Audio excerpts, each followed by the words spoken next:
Hey there, it's time for the show, the Tatiana Show, where you make friends and talk life and crypto.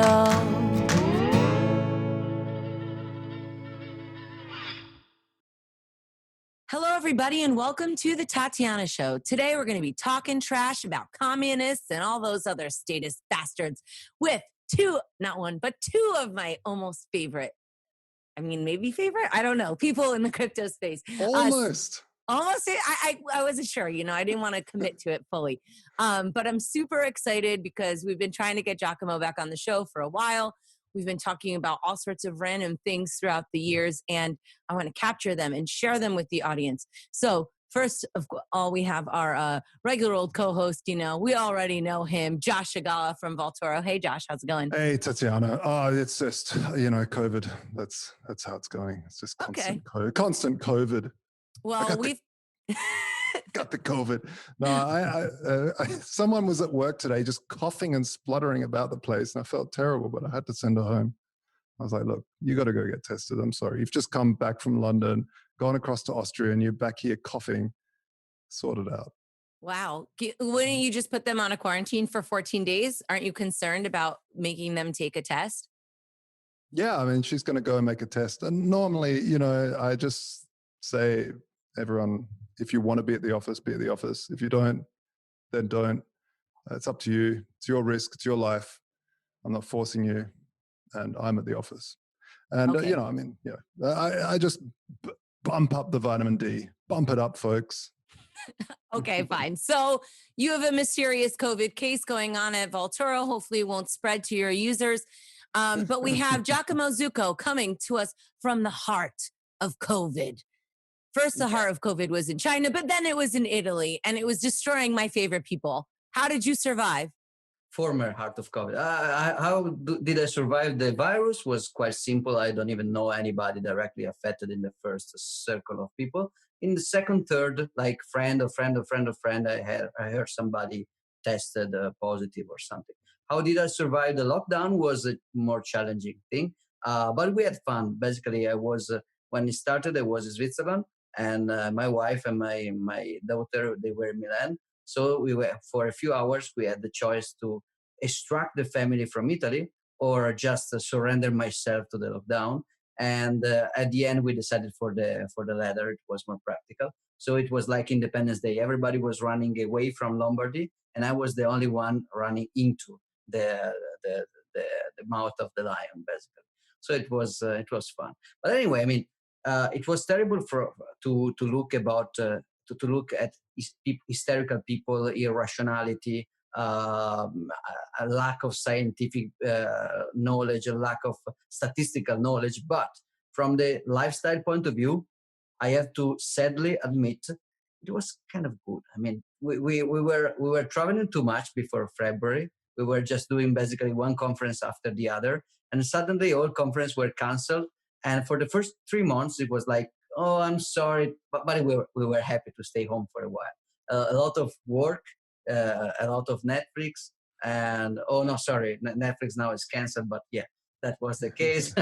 Well, also a lot of popcorn time with Theorem directly. So, but after a while, you start to miss physical stuff. I just been a few weeks ago to Frankfurt for the Unchained conference, and you really we were missing something. Virtual is good, it's practical, but the bandwidth that you can have in physical proximity is something that is still not replicable. Also, the fact that the commitment. If I'm now with you, or already like a vocal chat is already something, because we are committed to stay with each other for a while. But for example, if you have a live stream of a conference, you will get distracted by other messages and tweets and stuff. You're not really there. When you are connected remotely, there is too much overload of possibility. So you are never really with the same, you don't stay with other people. So like now, I'm here with my almost favorite host and my almost favorite co-host, but still I may be distracted by a background tweet or something. Yeah. Okay. So you guys were kind of prepared for COVID a lot earlier. Why did you even why did you know? Because when we were in Las Vegas, I think it was, we were talking and you guys were already prepping. And I was thinking, these people are nutso. You know, what was it about it that made you kind of take it seriously? Because you're ahead of the curve. Yeah, it's nice because people is now mocking, since I'm against the lockdowns and I'm against fascism in general, people now is mocking me as some kind of denialist. But actually, as you remember, me and Mia were super serious about this stuff already in February, and actually we were in January as well. We started to tell Mia's parents that are more, they are over 80, so they were more at risk, and they are more at risk. We kept them basically self-quarantine already starting in January. So the thing is that on Twitter, you could see on Twitter and other parts of the internet, Reddit and stuff, you could see this stuff coming from China, and you could see that politicians were and bureaucrats and doctors, they were not taking this seriously. And it's a very good suggestion to do exactly the opposite of what your bureaucrats or politician will say, because usually they will be, like when there is a wave, you can have a wave which is shifted of half a phase, and so it will be always wrong. It's like you say that like a broken clock can tell you a right hour at least twice of the day, but a broken politician will actually tell you exactly the opposite. It will basically minimize when there is a risk, because they don't want to disrupt in China, for example, they didn't want to disrupt the economy, they didn't want to disrupt the factories and stuff, so they minimized, they even disappeared some scientist denouncing some social influencer, and then they have to overcompensate when the shit hits the fan and they cannot deny anymore. They overcompensate by exaggerating the problem and to show off that they are solving it. Then you have like mass protests for Black Lives Matters, and so suddenly everything disappears because it's not dangerous anymore, and you can have thousands of people around with that mess. But then the protests just fade out and you are discussing political debates again. So now it's COVID time again. So usually mass opinion tends to be like shifted. It's not honest to say that they only exaggerated the problem. They underestimated systematically, and then they overcompensated by exaggerating. I remember most politicians in Italy in January, they were saying that if you were scared of this virus, you were just being racist against Chinese people. And they were organizing, like a famous, the Democratic Party leader were organizing like tour in Chinatown in Milan to show that that there was nothing to be afraid of, and you should actually go there to have aperitivo. And then suddenly, if you run alone in a park, you are killing your grandma. There's just no middle ground between. No middle ground. Look, and where's ISIS now? It's just gone. No one talks about any terrorism. The terrorism problem has been solved, apparently. The fear has shifted. We have always been at war with Oceania, and if you think that Southeast Asia is the real war, this is the quote from 1984, of course, where you constantly are at war. You constantly have something to fight and hate, and there was this time in the 80s where there was no real terrorist, there was no real nothing problem. As in wars were sort of a little bit chill. So the serial killer was the big evil thing, and the serial killer's going to get you all. Now it's COVID. It's going to be something next. It's almost, I hate to say they, because it's stupid as well, but governments definitely love to take advantage of fear, because fear allows them to control you and pass laws and emergency things through. And we're definitely seeing that in Victoria, Australia. I'm an Australian, as you can probably tell. And it's incredible. It's so sick. And I remember telling a lot of people, Australia is rife for a tyranny because they're all fat and happy and rich. They do anything, protect me and my house and my gadgets and my car.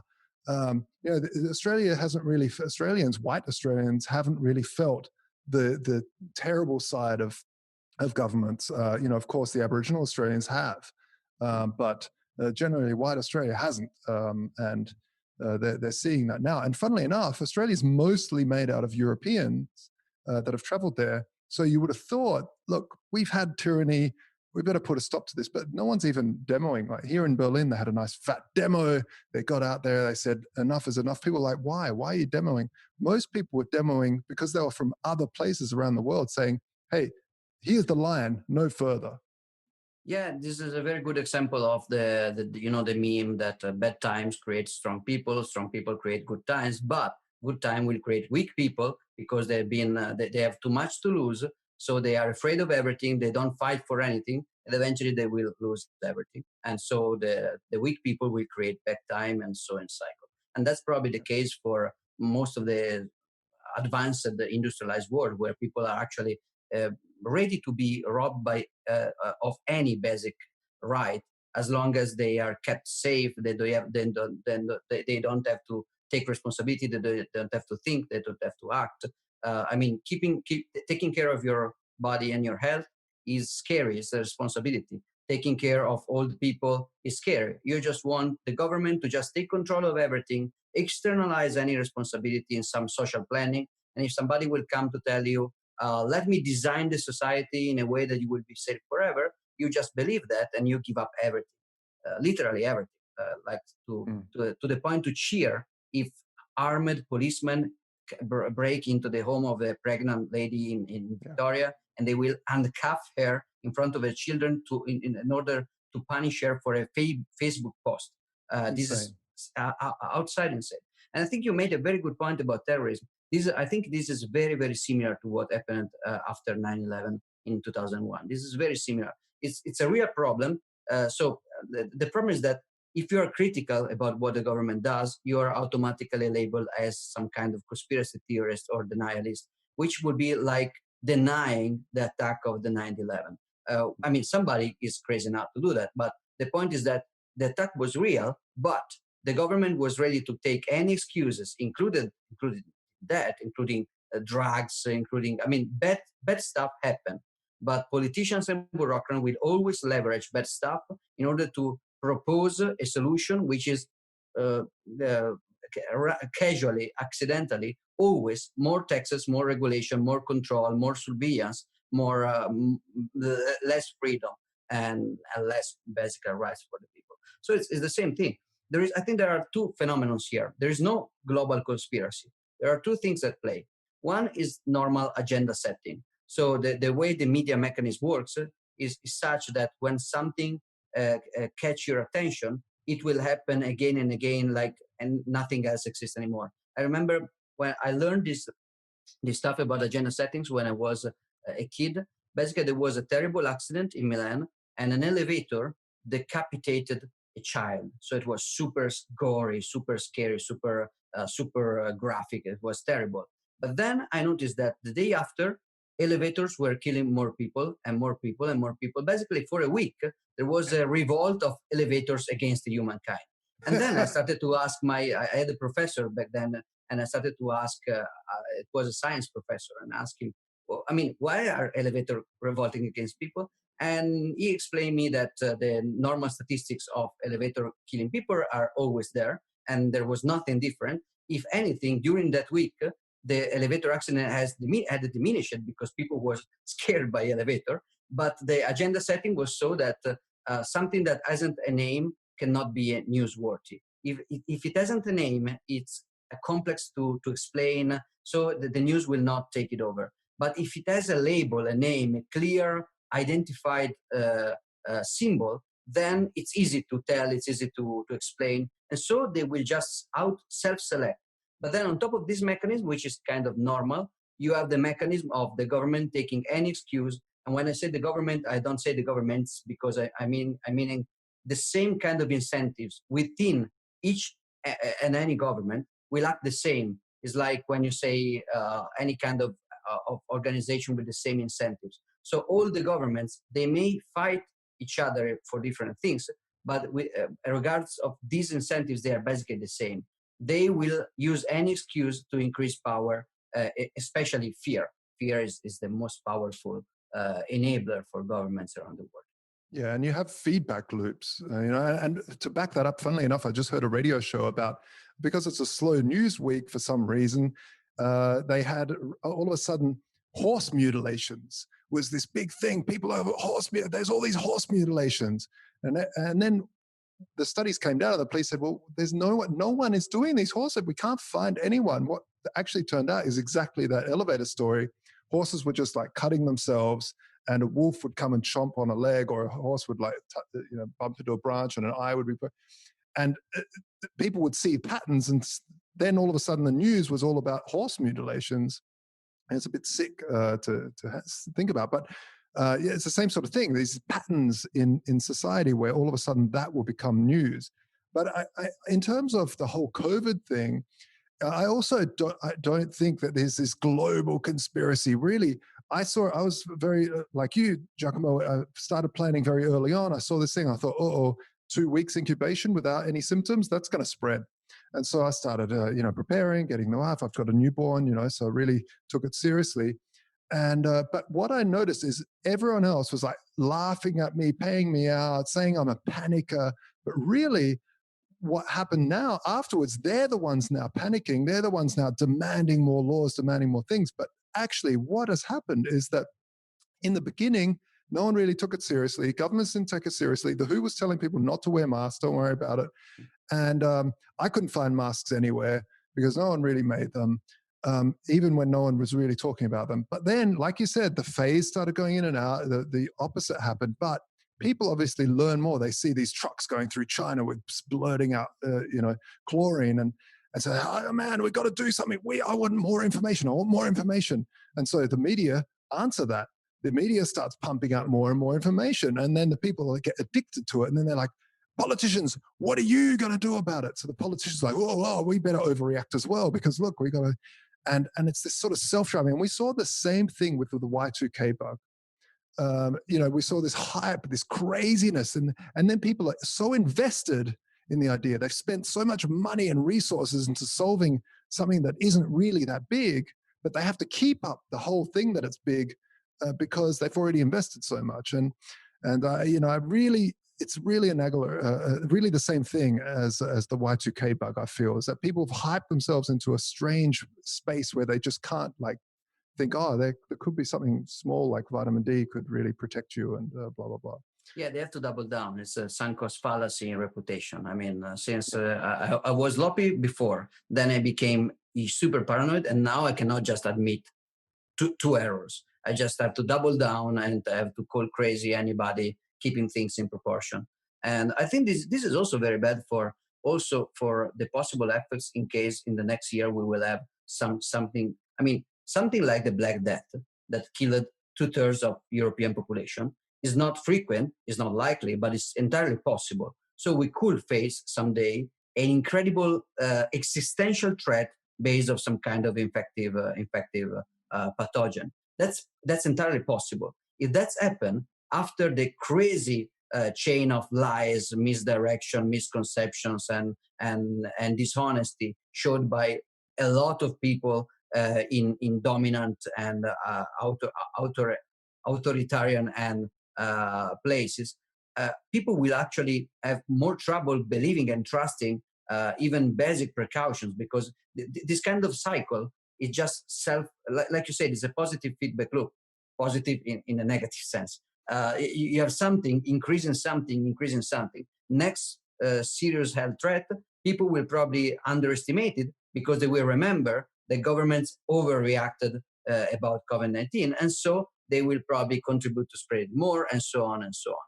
It's very difficult to break this kind of feedback loops. Usually they do break.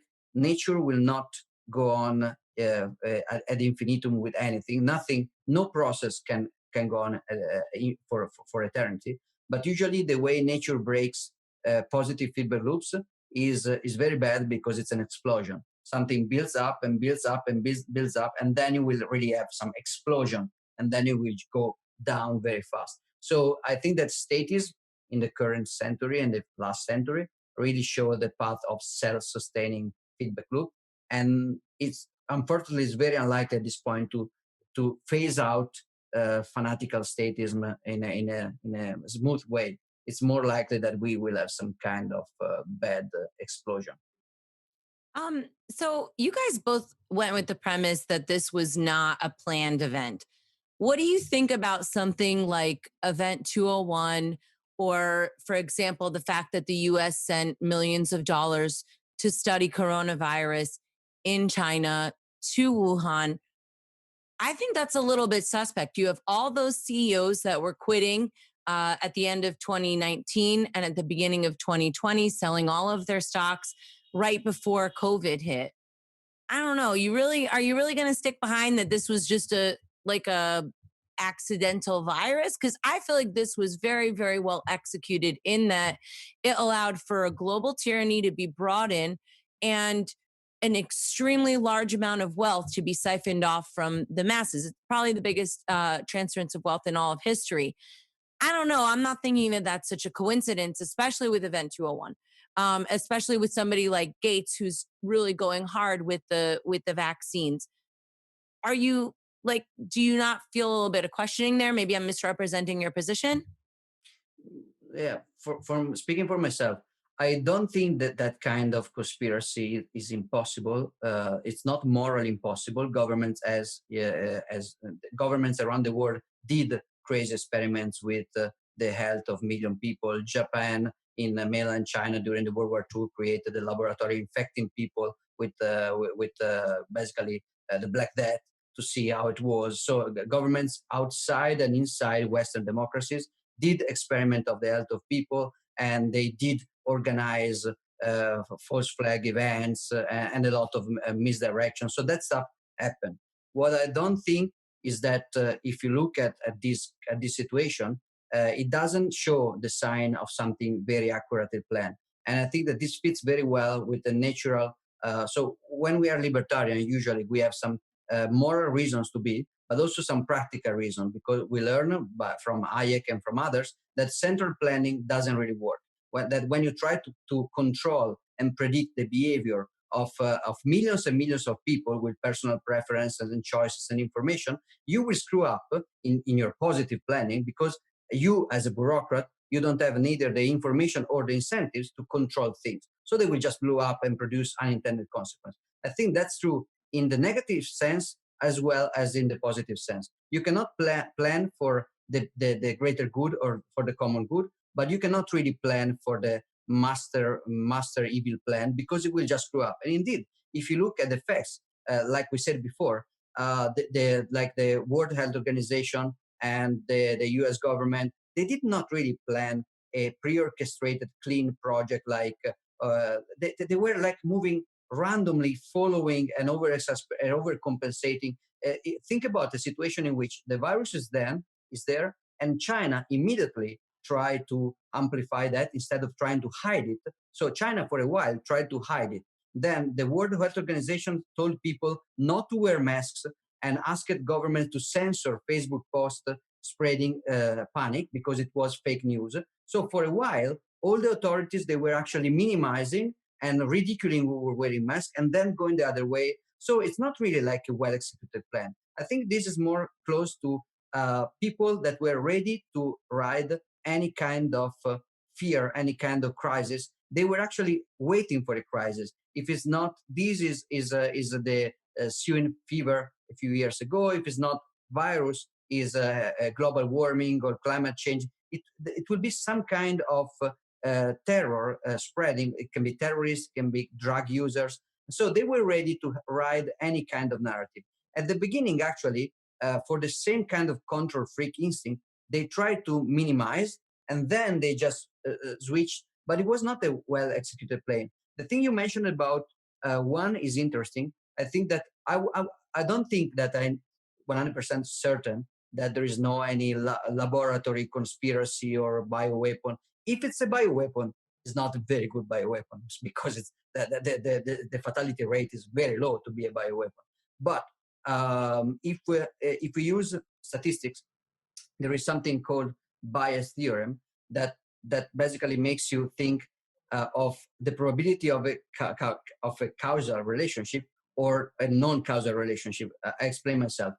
Imagine that there is a virus, this new coronavirus that we are facing now, that is going around the world already since, I spitball something, let's say since June 2019 is going around, and it may be generated in South America or in Iran, I don't know, somewhere. And then you have to ask yourself, where is it more likely to find it?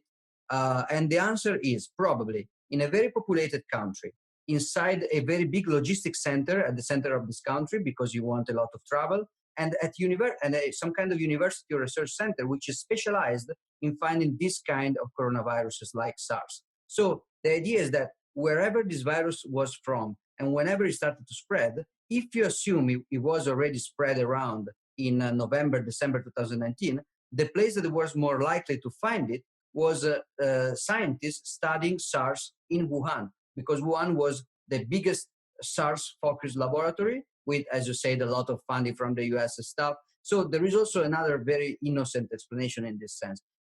We are not better off in this scenario, because if there is an evil plan, at least things are under control. I think that on one hand, the fact that there isn't an evil plan because people are not just evil, they're also stupid, this is reassuring, but it also means that we are just moving randomly and that people can actually screw up themselves as long as together with screwing up us. So it's not that reassuring as a view. I think there is 70% of pure chaos and pure randomicity, and 30% of predictable incentives that people will follow. For example, the politician will want to expand power, and the media will want to use fear to sell more news and stuff like that. Yeah. Did you guys have a lot of lockdown stuff that was kind of a longer term effect? For example, in the US, I mean, basically our Bill of Rights has been eviscerated and the ACLU isn't doing a single thing. Just the fact that people couldn't worship during Easter, I think is disgusting. They basically are not even protecting anybody. And the US is a hot mess because we've got this election. Everybody's obsessed with Trump. And so that kind of skews everything. What was the lockdown and the tyrannical level in Italy, and has it been pared back at all? So we started from a worse place.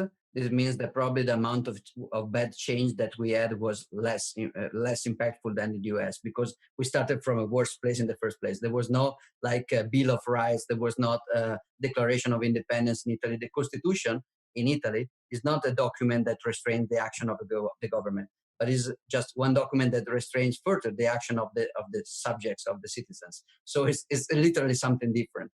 So it started already pretty bad. There was no Second Amendment in Italy. There's no First Amendment about freedom of speech. So it was already pretty bad. What we have seen is basically the normalization of emergency rules, and not voted by the Congress, but directly passed by the acting administration, just listening to some kind of experts. So they just nominate some government-appointed expert. The expert will say something, and the guy will implement that one day for the other without any kind of voting, without any kind of Congress majority. So it's basically very anti-democratic. I'm not really personally making a big deal out of that, because I don't think anyway that democracy is a very strong protection against tyranny. I think that if you had most of the Italian people voting on measures, maybe you will have even worse measures than the ones we had, because at a certain point, democracy would just, the majority of people were just crazy. So I'm not really, I don't think democracy is a very strong protection.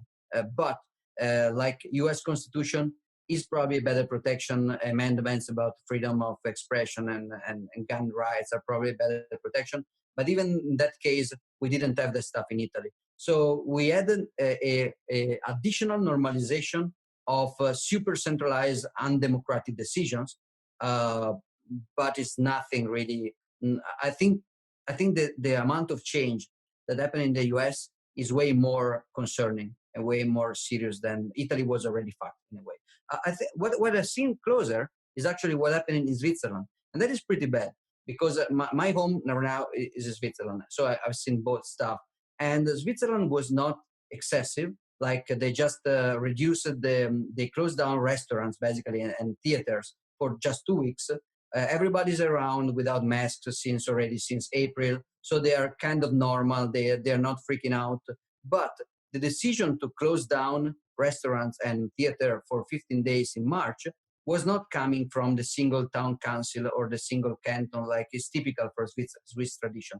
Swiss tradition is very decentralized, and any kind of rule, you can also have very strict rules, but those rules will come first from the town, then from the canton, and only then from the confederation. So the federal level in Switzerland is something that should not decide anything serious. It's almost like representative, but it's not a strong power traditionally. In this crisis, every decision was they were minimal decisions, but every decision was took at the centralized level in Bern, which is a very bad precedent for Switzerland, in my opinion, because they prepared a very centralized project process that will probably perform very, very badly in the next crisis and in the crisis after that. What's the point of all this technology without a little love in our lives? Our hosts, Tatiana Moroz, Dr. Stephanie Murphy, and Lauren Kasovitz, have come together to bring you Proof of Love. Go to proofoflovecast.com. You know, I saw a person speaking to, I guess, the Congress or some kind of parliament or whatever in Italy, and they were shredding Bill Gates. I'm not a fan of Bill Gates personally. He has a lot of disturbing things, especially his involvement with Epstein and his family history of eugenics. Do you think that people in Italy are saying Bill Gates is bad? Is this something that's kind of a trend around the world? And Josh, I mean, do they say that in Berlin? I know you guys had a really big open up the world protest in Berlin. Everybody saw photos of it. What's going on? Is everybody hating on Bill Gates, or are we just good with this guy? I mean, the thing is that the world has gone insane with conspiracy theories, and I'm a big fan. I mean, I was out there for 9/11 Truth. You know, I'm not you know, I like the odd conspiracy, and I definitely follow paths and find connections. But I find that at the moment, the internet is really and the show on Netflix, the Social Dilemma, has really pointed at this, is that you're now getting algorithms to constantly feed certain connections, and whatever you search for, you'll get constantly bombarded, and then you end up in echo chambers and echo chambers and echo chambers and finding links that don't really appear. And I think there's a lot of madness that has happened around the world of misinformation. And I'm not saying that everyone's crazy, but I'm saying that the algorithms are forcing opinions onto people that they don't normally hold, but they've been sort of forced. I'm not saying Bill Gates is some angel, but I definitely don't think he's like Satan himself. I think he's got an agenda like everybody else. But I just, well, he I don't know. advocates for population control, and now this vaccine but does drama. He? I mean, Actually, I've seen videos of him doing it. So have I, but he doesn't, right? What he says is, what he means is when you bring up the middle class, when you have good health, people have less children, and that's what he meant. But everyone took it out of context and says, then why was he giving money to Epstein after he knew that Epstein was a molester? Is that okay with you? And why is he controlling the WHO? Where did he get his medical degree from? He said that he makes more money off of vaccines by 27 times, I believe that was the number. Don't quote me on that fully.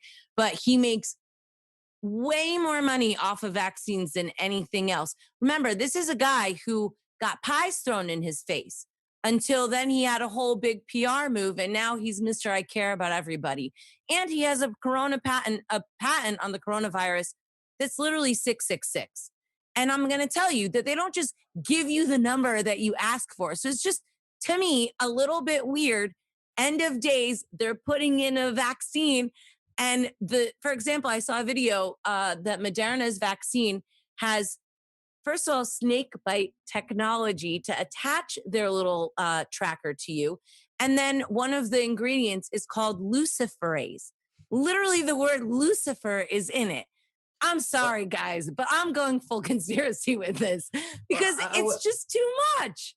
I will tell you something. I actually am with Josh with this one. I think that Bill Gates, for example, may be part of this kind of international culture that is pretty much pro this kind of parody of science with this scientism, basically. So not really science with the falsification, but really the idol The religion of science. The religion of science. And for sure, most of the technological elite come out of the digital explosion in the 90s is part of this progressive cosmopolitan scientist, not in the sense of an actual scientist, but following scientism, religion of science, and a little bit, also a little bit Malthusian in this kind of control of the population. They're usually progressive.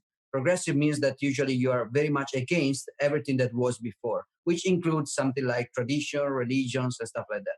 So I think Bill Gates is part of that. I think that Bill Gates will actually receive and is receiving and have received a huge PR boost from this kind of healthcare related stuff, because when he was in software, it was mixed feeling. I mean, everybody was using Windows, but everybody was hating him because of Windows. So there was this mixed feelings about him, mostly negative. And now he's the saint with the vaccine, and now everybody is defending him if they are scared and pro-lockdown and stuff. But for the reason I told you before, I will mostly think about many people being very close to Bill Gates, and Bill Gates mostly being a symbol and easy to remember. Like Joshua said, we see pattern, we see chaos, and our brains strive for simple pattern. So the theory that there are actually millions of people just like Bill Gates, maybe less rich, maybe less influential, but that is just part of the culture, which is not secretly organized, but it's independently spreading, just like racism and fascism spread in the 20th century, and a lot of other crazy stuff spread around Europe in the Middle Ages and before, at the end of the Roman Empire. So culture is vulnerable to this kind of memes, this kind of trends, and Bill Gates represent a trend for sure. I would say though that the kind of conspiracy theory you are hinting to, Tatiana, is the only one that actually passes my previous counter argument. So my counter argument was the human bureaucrat, is very bad at doing good stuff, and he's also very bad at doing bad stuff because it's just fallible, it doesn't have the information, the incentives. But the conspiracy theory that involves some kind of supernatural entity, so the satanic conspiracy theory, is, in my opinion, more rational than the human conspiracy theory driven by only profit, because that's actually not really realistic. So I'm going for not a conspiracy if I have to choose. But if I have to choose a conspiracy theory, I think that the theologically inclined or the eschatological, metaphysical inclined conspiracy theory are less irrational than materialist conspiracy theory, because a man cannot centrally plan, but maybe the devil can. So in that case, I will not, let's say I will assign a probability which is below 0.1 over 1, but not 0. Got to stop listening to that rock and roll, that devil's music. I don't know, guys. I think the devil's got some hand in it. I mean, I don't know. You've seen all those people. Look at Lady Gaga, okay? She's hanging out with Bill Gates. They're all buddies. She sits around eating a person that looks like they're dead and rotting corpse. She goes onto the VMAs and she plays on a meat piano made out of bloody brains. I mean, I have never in all of my creativity wanted to play on something that's bloody. They hang out with Marina Abramovic, who literally carves upside down pentagrams into her body and bleeds, and then paints satanic messages on the walls with blood and pee. And this Marina, no, I'm not done. Marina Abramovic was chosen to be launched as the evolution of art on Good Friday, while the world was blockaded from going to church for the first time pretty much ever. Yep. And they've got this woman who in the marketing department at Microsoft said, you know, Bill Gates is getting accused of Satanism. Maybe we should get this Satanist woman to represent our brand. I mean, there are way too many coincidences for me. I'm going full Satan is here to take us all away. Well, I will not assign a 0 probability, but remember that you can have Satanism without Satan. Like most of the decadent elites in very decadent moments of the world, they are like rich, bored. They have to rationalize away some sense of guilt, and they have to they are rejecting religion. so they don't know what to believe. So it's not unlikely and it's not uncommon that the decadent elite will turn into satanic stuff, or anyway some kind of any kind of like offensive stuff, which is, I mean, most of what a progressive, typical American progressive wants is just to go away from whatever was taught in their family when they were kids. So if the good guy was a white John Wayne American, which was religious and Protestant probably, and a little bit militaristic. So now they want to do everything which is the exact opposite. So Satanism will fit very well with this kind of cultural rebellion against tradition. Of course, if you believe that Satan exists and acts in the world, then it's perfectly rational to think that this could be part of a bigger battle. I find this view more realistic than the view that is, like, for example, the typical conspiracy theory is that it's all money about vaccines. But this just doesn't make a lot of sense, because you would have to explain, I mean, there is money to be made into vaccines, but there's also money to be made into football plays that are shut down because of the virus. And there is a lot of interest that can be boosted by this reaction, like vaccine producers. But there are also a lot of interest that will be destroyed or are being destroyed. So the thing that there is economic interest driving everybody into this is actually inconsistent. Economic interests are very differentiated. Yeah. If you have the fear and the press and everything going one way, and you stand to make billions, it doesn't take much to think, well, let's spend 100 million on key influencers and to crush certain information and to suppress others. And Sure. you can sort of take advantage of moments. I don't think they're like master planners, but they're like, oh, we're piling a whole lot of money into R&D. We better, make sure that this sees the day of light. You will have some propaganda army paid by economical interest. But what I think is that will probably work both ways. You will have people which business are being destroyed, like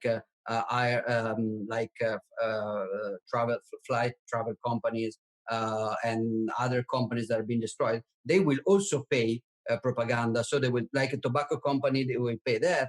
The petroleum company, but the nuclear as well. So usually economic interests, they tend to be not very monolithic. It's very improper, in my opinion, to say money is creating this incentive, because money will also always create competing incentives. So in a way, the satanic version is more consistent than just the profit is doing that.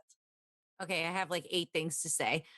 Okay, number 1, vaccines offer a lot more control. So there's not just the economic incentive. If you can basically track everybody by putting a tracker in them, that's a lot more powerful than any of that other stuff. What about mobile phone? Second of all, that you can leave your mobile phone. And second of all, with these implants, which by the way, I wasn't done talking, but the implants, they can actually have an impact on your mental state. They can track all different kinds of things in your body. They can do all sorts of things that that a cell phone cannot do. Number 2, Nazis. They had all sorts of really great experimentations. They were looking into people's minds. They wanted to do mind control. You've got all these Operation Mockingbird, all these things. They've been studying how to propagandize and control people for a very long time. It's a wonderful tool for the evil overlords. Number 3, cannibalism. Very popular for many thousands of years. Human sacrifice. Okay. Yeah, baby. Now all of a sudden they don't like doing human sacrifice. No, we're all so civilized. Thousands of years of eating people and, bleeding them out. And now all of a sudden they're so nice. I'm sorry. I'm still on Team Satan. And that doesn't mean that I believe in Satan. I think that this is very, very end of days, mark of the beast. And I'm not really escalated liking it. Quickly. I'm just telling you guys that when Satan comes to take your children away and eat them, I'm going to be standing there. Should have listened to me, boys.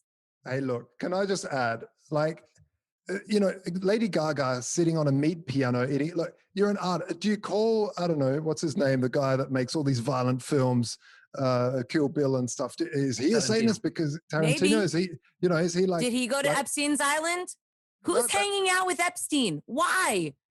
You've got to separate some things first. First of all, art is art. People are trying to shock people, right? Having your tits out nowadays isn't good enough anymore. You have to you have to push the envelope to crazy that everyone will, she's on a meat piano. Like, I don't accept this premise. But there's certain things, like certain art you'll accept. Like there'll be horror films and you'll think, oh, it's just some horror film thought about ripping someone's head off and shoving things down their neck hole, and that's just horror film. Oh, it's just a horror film. But imagine if a singer started singing those lyrics, that horror film, all of a sudden that singer is a sick Satanist freak. They're both artists, right? It's just somehow in society it's fine to make a film about it, but to sing about it, horrible. Nope, not accepting it. No, thank you. Look at what happened in the 60s in the United States. You had music about peace, about love. They had to end the war. They had to stop their little racist crap. They had to start giving away rights to people. You don't think that they figured out how important music is?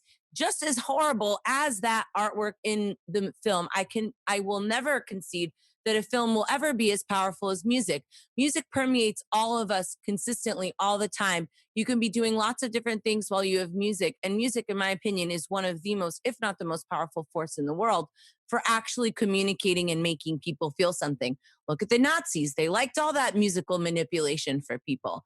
I don't think it's a coincidence that the society, which is supposed to be a bunch of idiots, which is why they have public school education, which is why they're trying to control us, right? They want us to be morons. The best thing that we have to offer is Cardi B interviewing a half-dead old bastard named Joe Biden, and we've got WAP as the #1 song, and you've got a bunch of little girls going on OnlyFans, whoring themselves out.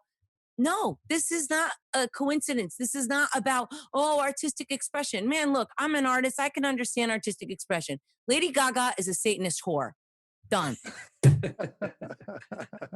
Nice. Pick up that mic and drop it. I'm not accepting this crap. I don't think that it's a coincidence. Look at, there's a history of people exploiting music in order to manipulate people. But that's I not just in hate contradiction them. with thinking that is, the difference is thinking that everything is simple or that everything can have some kind of connection. Like when you have, when you have a decadent society at the end of the Roman Empire, everybody's decadent and all the culture is decadent, and they are really, everything's just perversion, and there is no innovation anymore. The money is fact. So economy is fact, the market is fact, so the culture is fact, and everything is basically fact. And so then you will probably find a lot of similar situation as of now. And you will also find probably that music was somehow perverted. And as you said, music is very powerful. So it's not a coincidence that something very powerful gets perverted before other kind of stuff, or gets perverted in a more, or when it gets perverted, it's more consequential than in other kind of stuff. I agree that popular music especially, and especially after the 60s, is more powerful as a propaganda tool in good or bad than movies are, for example. That's for sure. So it's not a coincidence, but it's not necessarily a unitary, simple design. There is a lot of complexity, a lot of fighting parties, a lot of unpredictability, I think, which again is not necessarily reassuring because simplicity, at least you can fight it better because you know it's just Satan with the Satanists. So if you can take down the Epstein circle, then you will be safe. In a chaotic world, it's not as simple because you will have to remain vigilant forever. You will have a perversion and hate and wars always creeping out from different kind of societies, different kind of actors. So I'm not saying that this vision is. I'm not saying that everything is random.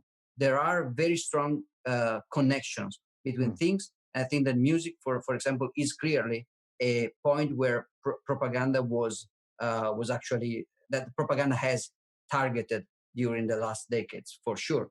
Is not that is not a coincidence. But I don't think there is like a universal music committee deciding that Cardi B is now the thing.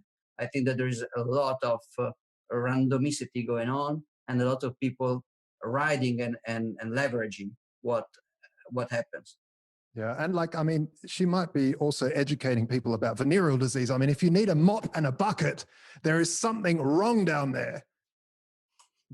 So, And if it smells like macaroni in a pot, you've also got I it. mean, you've got something going. Go see a doctor, Cardi. Okay, Maybe a so COVID symptom. Yeah. all right, guys, but let me ask you something.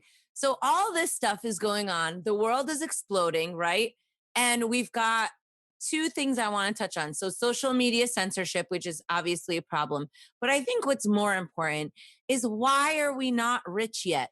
This situation should have resulted in big time gains. I mean, I was ready to buy some property and Bitcoin's kind of plodding along. It's doing pretty well, it's holding up. But what happened? Why aren't we rich? That's a very good question. I think, for example, right now, any kind of asset. I mean, the way the central bank debt spiral works and worked in the past is not very linear as well. It's also pretty complex. So as long as it works, as long as manipulation works, it will become more aggressive, and then you will actually have even more stock exchange exploding, even if the companies are dying. So in a way, you see the lockdown and you think industries are going to die, so we'll short the stock market. But then if the Federal Reserve is going to unprecedented length to print new money and to lower the interest rate in order to keep these zombie companies alive and to pump the stock market, then your short will go badly. So you are still right, but time. Let me try to compress this and to summarize this. Complex systems are easily sometimes to understand in regards of final outcomes, but they're very difficult to understand about timing. If you have this is an example that I make a lot of times. If you have a friend which is addicted to heroin and is not going to quit, is going to increase the dose, increase the dose, and increase the dose. You know that is the outcome for this friend. You know that it's either withdrawal pain or death by overdose or something else. You know the outcome precisely. But can you really bet on the state of mind of this guy tonight? You can't, because one night it will be destroyed and one night will be super exuberant. You cannot really predict it. And the same with the economy. The economy is a junkie right now. So you cannot easily predict when it's going to go down. And it can actually go out a lot before crashing. You can know the ultimate outcome. And I think that the timing that we can be almost certain at this point is measured in the decades. I would assign a almost zero probability of the US fiat system staying alive for another 20 years. But that's a lot of time. There were people in the Soviet Union in the 20s, in the 1920s, they knew that the Soviet Union was going to collapse, because you just look at the economical calculus, it's impossible. The Soviet Union is going to collapse. But then it could be a young man in the 1920s and be dead already in the 1980s and never really see the end of the Soviet Union. Were they wrong? No, but timing about this kind of crisis is very, very tricky. So we should be we should be cautious, especially about not assuming that timing will be linear and fast. We have to keep ready, I think, in reasoning in decades at least. So keep stacking sats. That's the message. What about you, Josh? You know all about this gold stuff. What's the story, man? I thought we were going to be rich. Yeah, I mean, we have people trading between Bitcoin and physical gold. So I see both parties going, why are we rich? What the hell's going on? The fact of the matter is Bitcoin and gold and silver or any rare asset isn't going to do well in the moment of chaos and nightmare. It does well afterwards, as they're printing money to try and get themselves out of this, as they're feeding heroin to this junkie. The money's becoming worth less, which actually means that you need more of that to buy the Bitcoin or to buy corn or pork bellies or any other commodity. So once we've been through the nightmare of that moment, because you saw when the stock market crashed, everything crashed because everyone's selling everything to try and get liquidity to cover longs and shorts over here. They just need liquidity. So everything crashes, no matter how much of a safe haven it is. Then in the aftermath, that's when the real assets have their value and show their value. I guess that gives me some more time. Okay, I think those are reasonable answers. I think you guys are right. Okay, I'll concede that, but you're not taking Lady Gaga's satanic status from me. So here we are, right? Okay, we have this movie, The Social Dilemma. It's on my list. I want to see it. I'm actually listening to this book called Irresistible about the addiction to social media. I'm going to put out my album soon once I record it and spend my money on something that has zero freaking ROI. And I'm very frustrated because social media seems to be so censored. I mean, it's outrageous how crazy it's gotten. From the people in Australia who are just getting arrested to just simply not being able to see certain posts and shadow banning, Facebook paying people not to participate on Facebook. I mean, there's a lot of stuff. How are we supposed to communicate if I'm concerned that there's going to be some, oh, now there's new virus, got to go on lockdown idiocy coming up, right? How are we going to communicate with each other if people don't want to hug each other? They don't want to see each other. People are wearing masks like zombies, even though, there's some conflicting evidence that says maybe the masks are not really actually helping. People are bonkers. And we're not even able to communicate with each other. So, what's the solution there? Because I'm not sure that, okay, so, you've got Float, which we had Kingsley on the other day. Flow app, you've got Parler, you've got all these other ones. And some of them are censoring it so you can only be pro-Trump, which is also questionable. I would love to have just a neutral place, but where are we going to go if this continues the way that it is? And I don't think they're going to stop. They're going to say, you know what? Wait, let's let these people talk it out. They don't want that. So what happens now? Well, first of all, I would like to express a note of optimism about this. Internet right now, internet censorship sucks compared to the internet we have grown up in. Compared to 5 years ago, it really sucks. It's terrible. But internet this bad, this parody of the internet we have today and we are going to have in 2 years is still incredibly better than the news centralization we had, for example, 50 years ago. Imagine something bad happening in Victoria 50 years ago, people arrested without any kind of reason, like in that case. You will not have the slightest clue of it. You will be completely oblivious to it. So right now, in one way, controlling the information, seeding fake information is easy, and spying on information that people are sharing is easier. But keeping information contained is very, very difficult compared to traditional media. So internet, just at least, we started with this level of freedom of expression. Internet exploded, and now we are having a return of censorship, centralization, control, but it's still so much higher, the level of freedom we have, than it was before. The other thing, which I think is very good looking, and I'm optimistic about that, is that technically speaking, going around this kind of censorship, if we exclude super apocalyptic scenarios like the internet destroyed, like the ocean dorsal exploded, or neutron bombs, if you exclude that kind of Mad Max catastrophe, which may happen, but if we don't go there, then the technology stack to navigate around this kind of censorship is actually there already.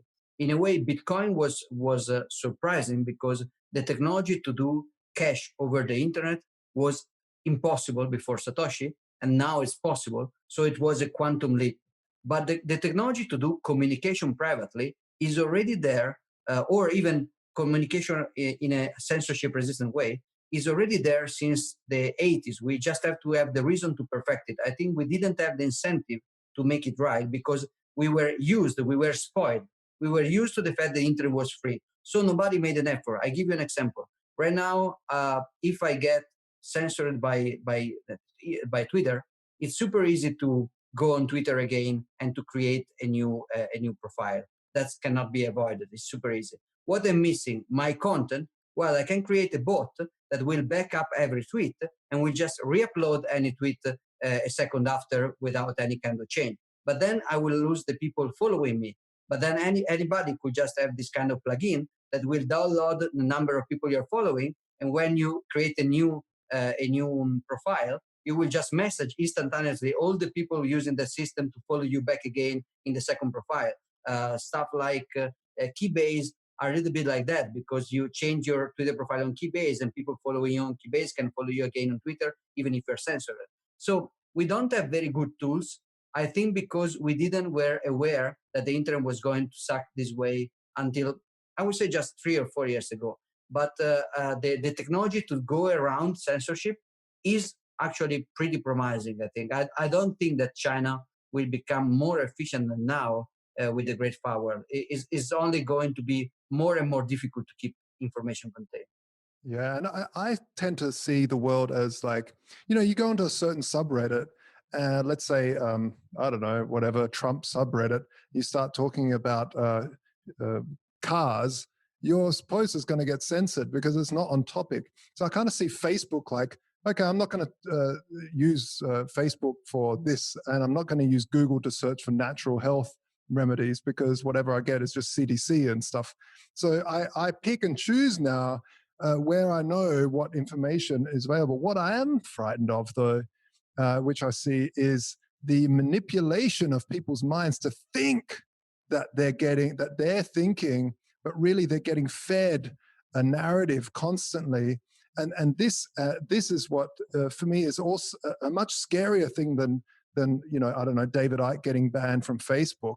He's just going to go off and have his fans will follow him somewhere else. And if it really is news, that'll be spread. But yeah, this insinuous, strange thing where people don't even know where they're getting their opinion from, but they're getting fed every day this stuff in their news feeds. I think that's what the movie The Social Dilemma is all about. But this is something it's that's also on Netflix, home of cuties.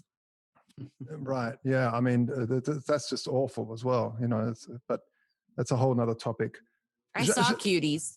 Oh, I saw it. Oh.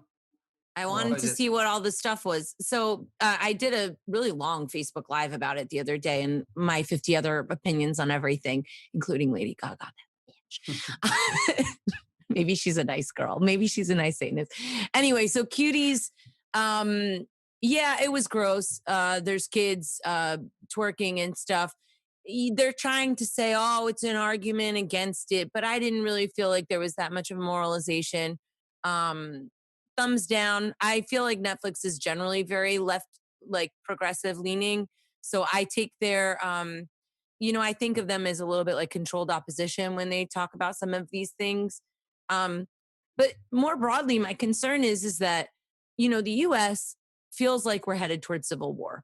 Really, it's really, really scary here. And all the regular people aren't going to say, oh, I'm going to go over to float. How I feel like it's maybe a bit of a more urgency. Like I feel a more sense of urgency here. And I feel like things are really going to hit the fan. So maybe I'm a little bit paranoid just because everything is falling apart. So it's natural to kind of just be like, well, this could really be the big one. And then you start going off on satanic stuff on your podcast for an hour. But, I don't know. Like, I'm a little bit worried. What about the normies? Are we going to get to the normies in time? Don't you guys feel like we're on the brink of a civil war, maybe, or a worldwide something? I don't know. I'm pretty concerned. Well, yeah, the situation is clearly unstable. The civil war, though, is a very clear cut. I'm a little bit repetitive tonight, but again, I think that's the point. The situation is unstable, and I think that any delusion that the situation will just remain what we know and we will just get back to normal is completely naive. But any kind of very simple representation of what is going to happen is probably a little bit naive as well. Like the Civil War was something that was in a very simple world, which just two factions. It was super simple in a way. You just have the centralization of the North, but the slavery problem in the South, kind of.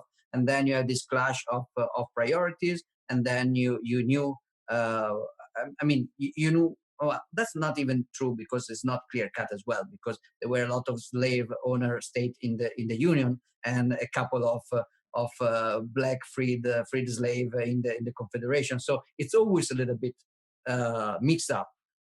In this case, it will be even more so. I think the normies right now, what scares me actually is the complete lack of logical consistency, and even the lack of any attempt to achieve logical consistency. Take the case of cuties. I can imagine and I can criticize a television in the, I don't know, in the 40s, which is absolutely crude. So anything which is not classical music will be censored because we have to avoid any nudity, any violence, any jargon, colloquial word.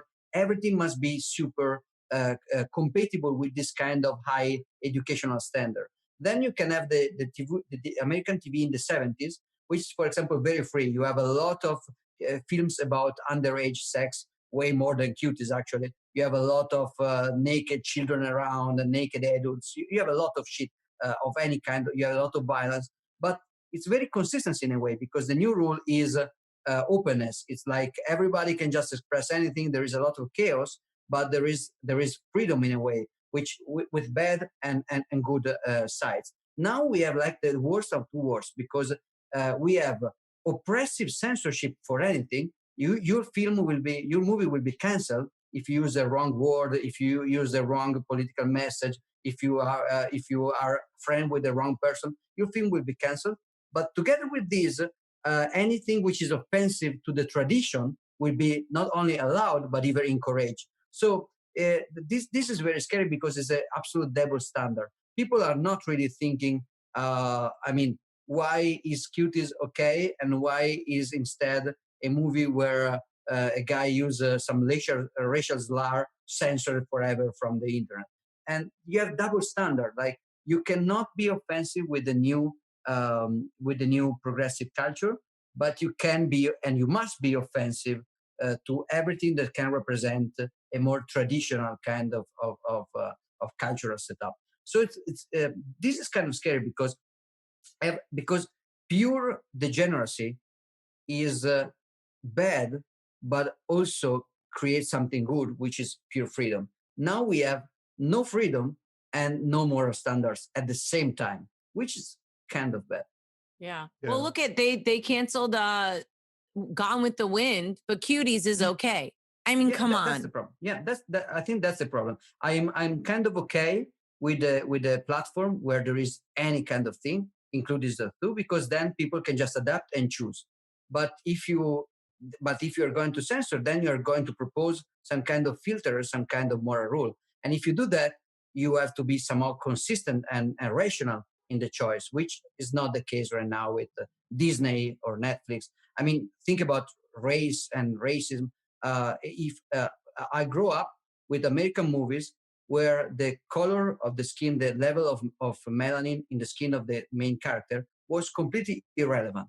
I remember growing up with, if the hero was Will Smith or Eddie Murphy, I was literally not even thinking how much melanin is in the skin of this guy. It was so unimportant in the 90s for me. It was completely something like, I know that some crazy people 100 years ago fighted because of this, but this is so relevant now. Now, if I want to watch a normal, a normal movie about England in the 12th century, and I see that the guys must pick a lot of people with a kind of melanin level in the skin that will educate me not to be a racist, that's actually very counterproductive, because now the movie will suck, because you will have to, for example, the stuff about, the Simpsons, you cannot have white people dubbing the black characters. I mean, what is going on? It's completely irrelevant. This is actually racist. I was looking at Disney Plus platform, and there is now a all stripe, which is only movies with black people, which is, I mean, yeah, that's so racist. It's so racist. Imagine if you had only white people. And you're right. This is this thing of like, if you can't have a white person playing a black. I mean, the thing is that I understand that, like, for instance, there's movies sometimes in certain countries where they say the F word. They're just always saying it. But then there was sometimes bleeps. I was like, why are they bleeping sometimes and not others? But it's because if you say you fucking about someone, then that's bleep because you're using it in a certain, but if you're going, oh, what's that fucking word? Then it's okay because you're not using it in a certain context. And it's the same with if someone does blackface and does like a really terrible, like absolutely racist joke about, people with melanin in their skin. then obviously that's a racist prick who should be censored. But if someone's, putting a voice on for a cartoon, they're not being racist at all. It's just, it's being racist to point that out. I mean, yeah, exactly. I am short, you are tall, and if somebody uses the physical difference to make a joke, it's okay. If I start to see that on Netflix you can only have movies with short people, I'm not going to be relieved because of that. The movie will suck because you have to fire all the tall actors and you have to hire not very good short actors just because you want to please me. I know there is a physical difference, and I know that sometimes this physical difference can be not neutral, but can be advantageous. If we go to play basketball, I'm afraid that Joshua may have some kind of advantage toward me. So it's not that any kind of physical condition. You'd be under my legs like a little. Yeah, like the Toronto Raptor. I'm not even that agile. We need the crypto basketball tournament. Let's try it out. But okay, let's be very clear about this topic. There is a study about the fact that guys that are taller are perceived as more attractive, ceteris paribus, with other features. So if I was as tall as you, I would be so much more attractive than you because I'm also beautiful. So there is this kind of objective, advantage or disadvantage. We cannot eliminate that. We cannot overcompensate by creating this kind of crazy superstructure in which every time you have a guy with Asian kind of eyes, then you will have to put a guy with South American. It's just crazy. It never ends. What about like you have singing contests, talent shows, and Tatiana, you go there, and then somebody will point out that maybe you made a lot of hard work to sing, but maybe your genetic is just very good about vocal chords. And so what? You have to be your voice has to be somehow destroyed because otherwise you have a physical advantage over somebody else. This is just there is no way this kind of culture can be logically consistent. It's just a mess. Yeah, well, the art has suffered for it. I mean, I don't want to watch anything on these channels anymore. I feel like nothing is good. Everything is just a big propaganda. And you have to like this person. And this person is a good guy, and the whitey is the bad guy. And it's just, I've had it with it. Guys, we've gone over. We could do this all day, and I would really like to. But we have to go. You didn't shill anything, though. Do you want to shill anything? What are you working on? Does anybody need to support you in your 42 identities that you have on Twitter? What's going on? Now, finally, I can share something. It's not very important, but since I was managing, I mostly do consulting, and I do, let's say, 60% of my time is consulting to banks and institutions about Bitcoin. So it's paid with boring fiat contracts. But I'm trying to do more and more occasional consulting with private people paid in Bitcoin directly. So I'm trying to go less B2B and more B2C.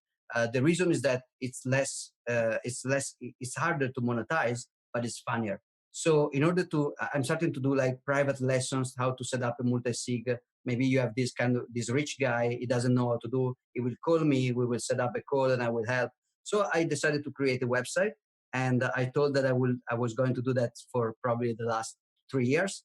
But finally, with the help of the Bitcoin Twitter panic FOMO, we created a good WordPress site, which is just myname.com, giacomozucco.com. So I can shield that because I will finally use that in order to shield my workshops and lessons and seminars and stuff like that. So finally, I have something to shield. Well, I like it. I thought you were going to say 60% I spent consulting the banks and 40% I spent insulting the banks. Well, if actually my position about the banks is pretty consistent because, as you know, I think that commercial banks will have a role to play in Bitcoin adoption, while I think that central banks, they will the final enemy of Bitcoin. Well, commercial banks, if I have a guy that doesn't want any kind of censorship resistance, any kind of freedom, independence, they just want to speculate on the Bitcoin asset, then I usually tell them, it's better if you just ask your bank if they sell you some Bitcoin certificate. It's a bank, for me, a Swiss bank is better than Coinbase. If you cannot go really Bitcoin, it's better to just go with your bank if you're just a speculator. Yeah. Yeah. All right. And insure it. Who the hell would have thought that we would end up on Trust Your Local Bank? But that's the way that it goes on the Tatiana Show. Thank you so much, Giacomo Zucco, for being here. You're wonderful. I want to have Mir on very soon. And if you guys like Giacomo, we did a really great episode with him and Mir on Proof of Love. And we kind of referenced that. So that was pre-COVID, and now we're post-COVID. Josh Shigala at Voltoro, get your gold, get your Bitcoin all at the same time. Deal with normal, cool, OG crypto people. If you like my music, you like my work, go to TatianaMoroz.com and all my other sites. And we'll see you next time on The Tatiana Show. Peace. The Tatiana Show has been brought to you by CryptoMediaHub.com, a boutique marketing and PR agency for Bitcoin and beyond.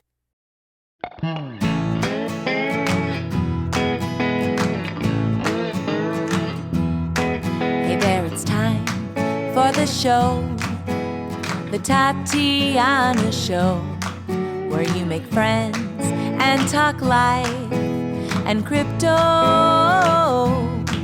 We gotta think and reflect and use lots of intellect with our hearts when we work together. I know that it can be so hard out there, looking all around and saying that life ain't fair. So that is why we will fight and stay up late at night, listening to the Tatiana Show. Thank you for listening to The Tatiana Show. Please follow us on Twitter at Queen Tatiana or on Facebook and Instagram at Tatiana Moroz Music. More episodes can be found at thetatianashow.com, and make sure you leave a review on iTunes and tell your friends. You are listening to The Tatiana Show. This show may contain adult content, language, and humor and is intended for mature audiences. If that's not you, please stop listening. Nothing you hear on The Tatiana Show is intended as financial advice, legal advice, or really anything other than entertainment. Take everything you hear with a grain of salt. Oh, and if you're listening to us on an affiliate network, the ideas and views expressed on this show are not necessarily those of the network that you're listening on or of any sponsors or any affiliate products you may hear about on this show.